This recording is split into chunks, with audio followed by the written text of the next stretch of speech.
అల్లూరు జిల్లా పాడేరు ప్రధాన కేంద్రంలో స్థానిక ఎస్పీ కార్యాలయంలో నేడు జిల్లా ఎస్పీ అమిత్ బర్దార్ మీడియా సమావేశం నిర్వహించారు. ఈ సందర్భంగా ఆయన మాట్లాడుతూ ముంచింగిపుట్టు మండలం పసనపుట్టు పంచాయతీ పరిధిలో గల సంగమవలస గ్రామ శివారులో కాఫీ తోటల్లో అక్రమంగా గంజాయి నిల్వ ఉంచినట్టుగా వచ్చిన విశ్వసనీయ సమాచారం మేరకు ముంచింగిపుట్టు ఎస్ఐ నాని మరియు ఈగల్ టీం ఆధ్వర్యంలో ప్రత్యేక బృందాలు దాడులు నిర్వహించగా కాఫీ తోటల పొదల్లో దాచిన 39 గోనె సంచుల్లో మొత్తం 749 కిలోల గంజాయిని స్వాధీనం చేసుకున్నట్టుగా తెలిపారు. పోలీసులు చేరుకునేసరికల్లా నిందితులు అక్కడి నుంచి పరారయ్యారని, వారిని పట్టుకునేందుకు ప్రత్యేక బృందాలు ఏర్పాటు చేసి ముమ్మర గాలింపు చర్యలు చేపడుతున్నామని చెప్పారు. ఏజెన్సీ ప్రాంతంలో మాదక ద్రవ్యాల నిర్మూలనకు జిల్లా పోలీసులు కట్టుబడి ఉన్నారని, ఇలాంటి అక్రమ కార్యకలాపాలకు పాల్పడే వారిపై కఠిన చర్యలు తీసుకుంటామని ఎస్పీ హెచ్చరించారు.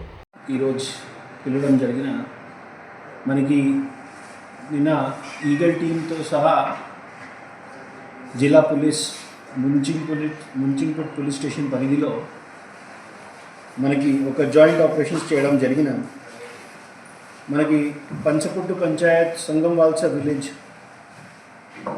మనకి ఇది కోరాపుట్ బార్డర్ పక్కన పడుతున్నాయి. సో మన జోలాపుట్ రిజర్వాయర్ వాటర్ దగ్గర ఇది ఇక్కడ మన జాయింట్ ఆపరేషన్లో సుమారు 749 కిలోగ్రామ్స్ ఆఫ్ డ్రై గాంజా మనకి ఒక జాయింట్ ఆపరేషన్స్లో రేడ్లో సీజ్ చేయడం జరిగిన. సో ఈ మధ్యకాలంలో ఇది లార్జ్ క్వాంటిటీ సీజర్స్లో స్పెషలీ మనకి ఒక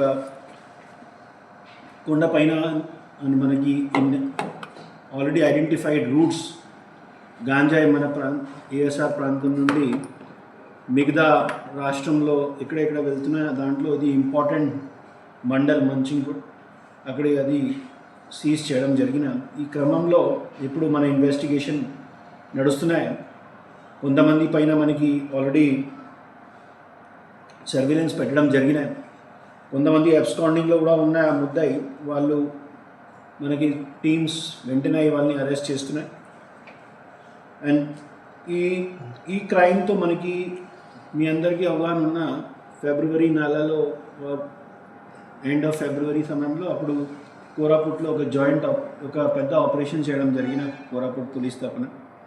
అప్పుడు వాళ్ళు ఒక లార్జ్ ఆపరేషన్లో లార్జ్ క్వాంటిటీ ఆఫ్ డ్రై గాంజాతో సహా లిక్విడ్ గాంజా కూడా సీజ్ చేశారు. దీనికి వాళ్ళు వాల్యూ మోర్ దెన్ క్రోర్స్లో చెప్పడం జరిగినాయి. సో ఈ ఆఫెన్స్ ఈ మనకి సీజ్ చేసిన గాంజాకి కూడా లింక్స్ ఆ క్రైమ్తో ఉండొచ్చు, ఆ పాసిబిలిటీ కూడా ఇప్పుడు ఇన్వెస్టిగేషన్లో జరుగుతున్నాయి. సో మీడియా బంధువులతో ఇప్పుడు ఒక రిక్వెస్ట్ ఉన్నాయి, అందరూ మీరు కూడా పబ్లిక్లో ఎక్కువ ఈ విషయంలో ఇన్ఫామ్ చేసి దట్ జిల్లాలో బాగా పకడ్బందీ జరుగుతున్నాయి. ఎవరైనా మనిషి గాంజాయితో సహా ఎక్కడైనా దొరికితే ఖచ్చితంగా వాళ్ళు ఈ సమాచారం కూడా వస్తే ఖచ్చితంగా వాళ్ళు పోలీస్కి కానీ ఈగల్ టీమ్కి ఇన్ఫామ్ చేయొచ్చు. మన ఈ కమిట్మెంట్లో జీరో గాంజా కల్టివేషన్ చేయడం జరిగిన. అదేవిధంగా ఇప్పుడు ఈ సంవత్సరం మనకి జీరో పెడ్లింగ్కి కూడా ఆ డైరెక్షన్లో వెళ్తున్నాం. ఖచ్చితంగా గిరిజన ప్రాంతంలో గిరిజన పెద్ద మనిషి, మీడియా బంధువులు, అదేవిధంగా గవర్నమెంట్ ఆఫీసర్స్ ఖచ్చితంగా సహాయం చేయాలి.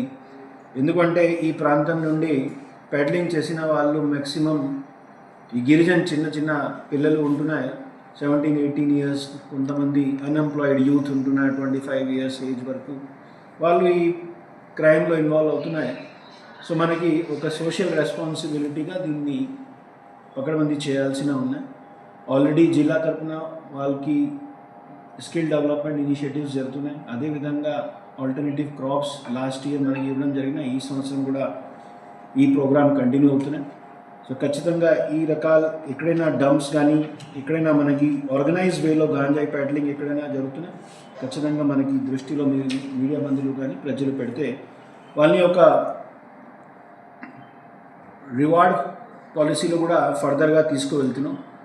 నెక్స్ట్ మనకి ఈ క్రమంలో అదే మనకి ఇప్పుడు చర్చ జరుగుతున్నాయి.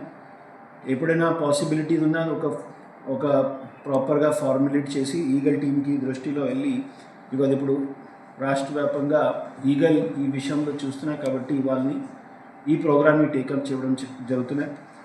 జిల్లా తరఫున కూడా వాళ్ళకి రివార్డ్ ఖచ్చితంగా ఇప్పుడు ఇస్తున్నాం. ఈ ఈ మంచి ఆపరేషన్లో మనకి ముంచింగ్పూట్ ఎస్హెచ్ఓ అదేవిధంగా ఈగల్ టీం వాళ్ళకి కాంగ్రాచ్యులేషన్స్. ఎట్లాగా మనకి పని చేయాల్సిన ఉన్నాయి. ఎక్కడైనా మన జిల్లా నుండి గాంజాయి భారత రాష్ట్రంలో ఎక్కడైనా వెళ్ళకూడదు. ఈవెన్ ప్యాడ్లింగ్ కూడా జీరో చేయాల్సిన మన బాధ్యత. ధన్యవాదాలు.